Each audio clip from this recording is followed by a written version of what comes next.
Good afternoon, everyone. Welcome to Vincent's quarterly tax update. Today we're going to cover from 1 July 2017 to 30 September 2017. My name is Alex Smith. I'm a manager here at Vincent's in the business advisory section. Here are my contact details. Feel free to email me or call me after the webinar or whatever you need to. All right, let's get started. Here's our agenda for today. Due to Parliament not sitting over the winter break, there's limited legislative change. So most of this quarterly update will be focused around ATO updates and some practical guidance.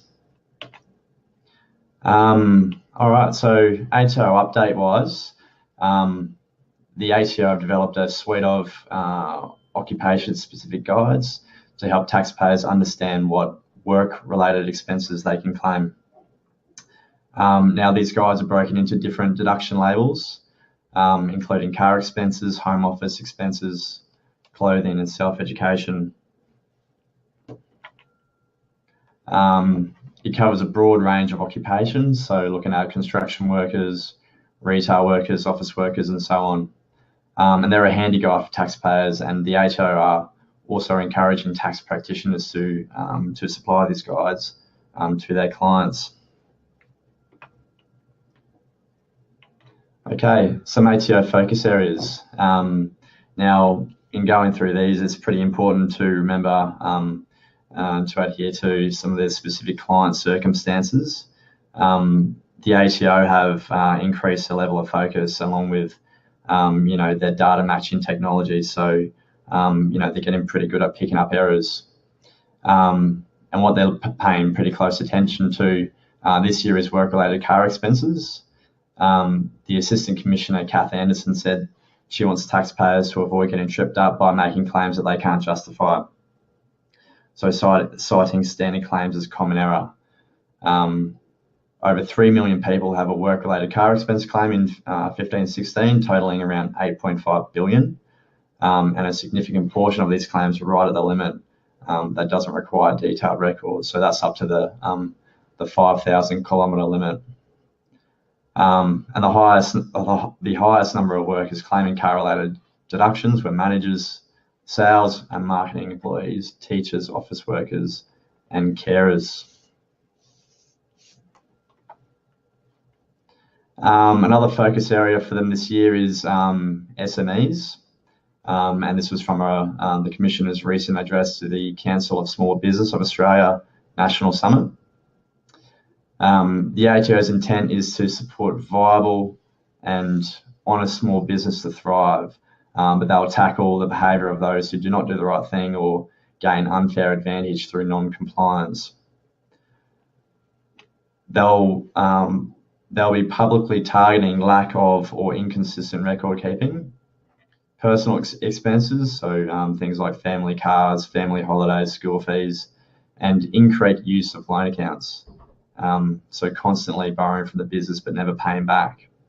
We're sort of looking into Division 7A territory there. They're noticing problem areas in structuring beyond the business's capabilities. So things that are very complex trust structures, for simple businesses, and it's pretty relevant in, the taxpayers have no real concept of how these structures interact with the business or their real tax implications. Also looking into discrepancies between BAS information and what's been included in the tax return. So those BAS labels, so W1, W2, and G1 there for sales. Focusing in on the black economy and businesses who deal in cash only as well, and also businesses who continue to trade insolvent. Okay, so trusts. The ATO are targeting high-risk trust arrangements in privately owned and wealthy groups. So they do recognise that people want to do the right thing, So these aren't ordinary trust arrangements or, just general tax planning associated with genuine business or family dealings. They're really looking for the contrived arrangements here. The ATO say that they've got a number of trust risk rules in place to identify these high risk compliance issues as well. So priorities in relation to trusts is to undertake focused compliance activity on privately owned and wealthy groups involved in tax avoidance and evasion arrangements using trust structures. Target the known tax scheme designers, promoters, individuals, and the like. Lead cross-agency action to pursue the most egregious cases of tax abuse using trusts, and undertake projects to gather intelligence on and deal with specific risks. So some particular arrangements that are drawing their attention. So trusts or their beneficiaries who have received substantial income and not lodging their tax returns, so they're not actually paying the tax to the tax office. Offshore dealings involving secrecy or low tax jurisdictions, and agreements with no apparent commercial basis. And directing income to low tax beneficiaries, while the benefits of that, the physical money are enjoyed by others. The ATO will also focus on the following risk areas: so lodgement of trust tax returns, accurate completion of tax return labels, and that's an important one. Although not all labels in the tax return are related to taxable income or the calculation of it, but it's still important to fill out these labels correctly, because incorrect completion or even non-completion can lead to questions from the tax office. Present entitlement of exempt entities, distributions to superannuation funds, and inappropriate claiming of capital gains concessions by trusts. So, obviously a big one is a mischaracterisation of the CGT treatment in terms of property developers and and revenue and capital base there. Okay, so just onto some draft legislation now. Some of these we've already been hearing quite a bit about, since budget night in May. But I think just it's important to remember that these things are moving forward. And they're draft legislation now, so there's a little bit more meat on the bone to talk about, and a little bit more detail that we can go into, and a good idea about how the legislation will look. So the first one here is the CGT changes for non-residents. So there's two things here: the main residence exemption, which proposes to remove the main residence exemption for foreign residents that have dwellings that qualify as their main residence. So any capital gain or loss upon disposal of that main residence would need to be recognised in their tax return. The other thing here is a principal asset test, so modifying the foreign resident CGT regime to clarify that for the purpose of determining whether an entity's underlying value is principally derived from taxable Australian real property, the principal asset test will apply on an associate inclusive basis. So both these changes apply from 9 May, but the properties will be grandfathered until 30 June 2019. Okay, so the next one, residential premises, looking at travel-in deductions, depreciation deductions, and this vacant residential land fee. So the bill is introduced to amend the ITAA 97 to implement two new measures, that being the denial of deductions for travel expenses with residential properties, and also the restricted depreciation deductions too. So travel expenditure incurred in gaining or producing assessable income from residential premises will be non-deductible and also not recognised in the cost base of the property for CGT purposes. The date of effect is 1 July 2017, so this financial year. It won't apply to institutional investors in residential premises or travel expenditure incurred in carrying on a business. So property management services is probably the big one there. So in terms of what those travel expenses are, some people might, come through interstate to check out their rental property. So airfares and hire cars to, collect rent or inspect their property, that they're included, and also, they're the ones that aren't going to be deductible either.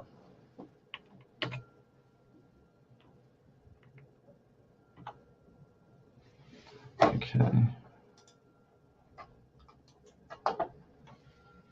The bill also proposes to deny income tax deductions for the decline in value of previously used depreciating assets used in residential premises for the purposes of residential accommodation. The proportion of that decline in value of the asset that can't be deducted will be recognised as a capital loss when the asset ceases to be used.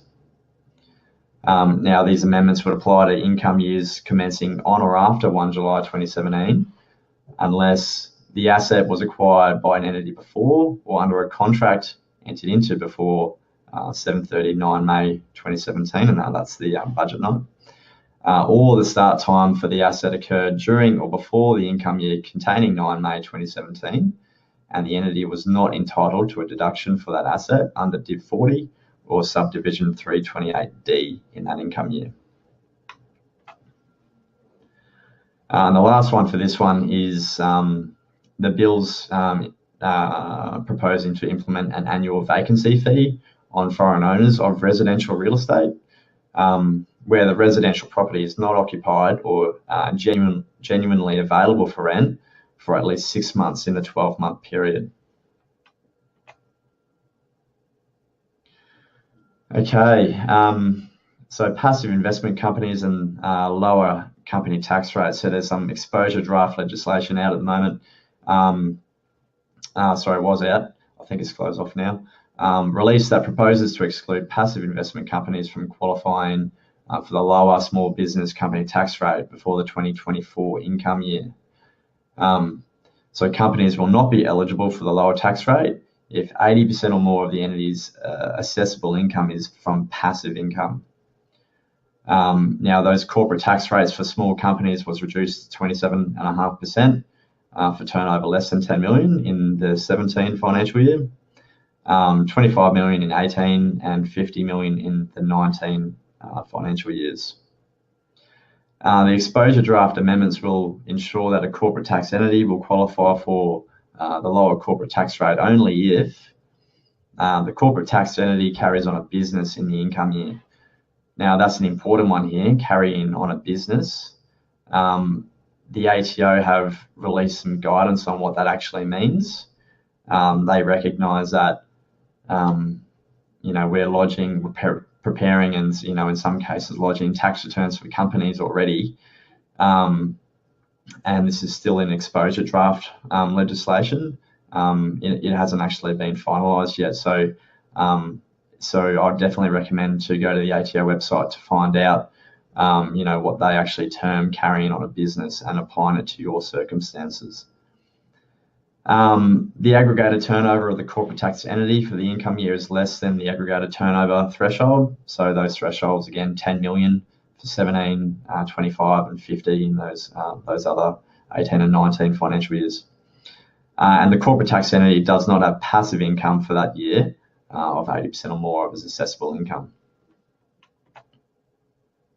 Okay, so passive income includes a distribution made by a corporate tax entity other than a non-portfolio dividend, a non-share dividend made by a company, interest, royalties, rent, capital gains, and partnership and trust income, that's been distributed to them, that's derived from passive income as well. The amendments will broadly commence on 1 July 2016 and apply from the 17 income year and later. Okay, so affordable housing. So there's been some draft legislation here to implement elements of the government's housing affordability plan. So the draft legislation proposes three things: an extra 10% CGT discount, enabling investors to obtain a 60% CGT discount on dwellings used to provide affordable housing. Enabling managed investment trusts, MITs, to invest in affordable housing for the purpose of deriving long-term rent, and to clarify that from 4:30 p.m. on the 14th of September 2017, MITs cannot acquire residential property other than affordable housing. Now, to qualify for the higher CG discount and MIT concessional tax treatment, the affordable housing tenancy needs to be managed by a registered community housing provider and provided as affordable housing for at least 3 years. Okay, so a dwelling is used to provide affordable housing if the following conditions are satisfied. The dwelling is residential premises, that's not commercial residential premises. The tenancy of the dwelling or its occupancy is exclusively managed by an eligible community housing provider. Just mentioned that just before. The eligible community housing provider is given a certificate that the dwelling was used to provide affordable housing. No entity that has an ownership interest in the dwelling is entitled to receive a National Rental Affordability Scheme incentive for the NRAS year. And if the ownership interest in the dwelling is owned by an MIT, the tenant does not have an interest in the MIT that passes the non-portfolio test. Okay, so moving on to some guidance now. So we have a draft LCG 2017/D6, which talks about the new similar business tests for claiming tax losses where the income year starts on or after 1 July 2015. So this is where companies can't pass the continuity of ownership test, so they look through to the other test. So under this new test, so a company will be able to utilise tax losses made from carrying on a business against income derived from carrying on a similar business following the change in ownership or control. The guideline intends to clarify the meaning of what is carrying on a similar business. So the term similar does not mean similar kind or type of business, and the focus is remaining with the identity of the business and the assets used in the derivation of assessable income in the former business, and that they are the same as in the current business. So there's 4 factors that must be taken into consideration when determining whether a business remains sufficiently similar. So assets, the extent to which the assets, including the goodwill, that are used in the current business to generate assessable income, were also used in the company's former business to generate the assessable income. Activities and operations, so the extent to which those activities and operations of the current business were also the activities and operations in the former business and used to generate that assessable income. The identity, where the new activities of the current business do not change the identity of the business from the former business. And the last one here, changes, so the extent to which any changes to the former business as a result of development or commercialization of assets, products, processes, services, or organisational methods of the business. Okay, a little bit more on guidance here in terms of fixed trusts and responsibilities of executives. So PCG 2016/16 outlines some factors that should be considered when deciding whether to exercise the discretion to treat an interest in the income or capital of a trust as being a fixed entitlement. So this can result in a trust being treated as a fixed trust under the trust loss provisions. The next one here is 2017/D12. And that's intended to provide the legal personal representative, so LPR, of a deceased person with the certainty about the extent of the deceased outstanding tax liabilities for the period up to the time of their death. And it's really aimed towards smaller and less complex estates, enabling the LPR to wind up, the estate without concern, in funding the liabilities with their own capital and assets. Okay, so an ATO reminder here. So the ATO is reminding taxpayers that there's less than 1 month left to lodge tax returns by 31 October. Tax agents can lodge a person's tax return after 31 October 2017, but only the case if the person was on the agent's books before that time. So that's actually getting them onto your tax agent portal before 31 October. And, it's especially important to remember if a person is using an agent for the first time or coming over, from somebody different last year. Again, the ATO use sophisticated data matching technology, and they're able to pre-fill most of the information in tax returns. So things like wages, bank interest, and dividends, where those TFNs have been recorded. And the ATO noted that this year, 98.8% of taxpayers are receiving their refunds within 12 days of lodgement. So that's a fairly good statistic there. All right, questions or issues? In the interest of time, I think I might contact. We've had a few questions already, so I might contact you separately after the webinar. Alternatively, if you've got other questions or issues, feel free to contact me. I think my contact details were in the second or third slide up there. So email or give me a call. Hope you enjoy the rest of your day.